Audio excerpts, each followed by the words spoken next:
Pensiero del giorno, martedì 10 dicembre.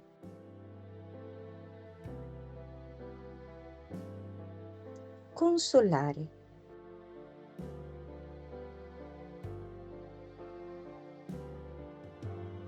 Signore, dammi tutti i soli.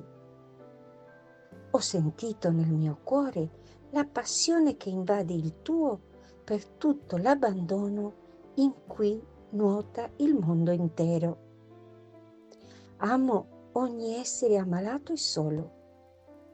Chi consola il loro pianto? Chi compiange la loro morte lenta? E chi stringe al proprio cuore il cuore disperato?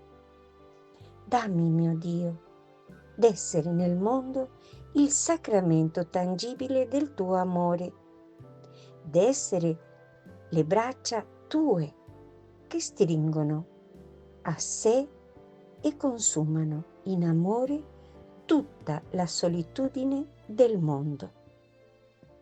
Chiara Lubick, Meditazioni, Città Nuova Editrice. Parola di vita, dicembre 2024. Nulla è impossibile a Dio. Dal Vangelo di Luca, capitolo 1, versetto 37.